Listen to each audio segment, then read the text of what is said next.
Durga recording studio धावे। मंदिर बोली गोइल प्रभु सिया राम के, मंदिर बोली गोइल प्रभु सिया राम के। जय जय गूंजतावे नाम श्री राम के, जय जय गूंजतावे नाम श्री राम के। डंका बाज गोइल वीर हनुमान के, जय जय गूंजतावे नाम श्री राम के।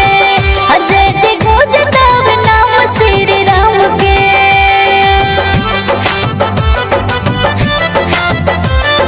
Present by Shubham films.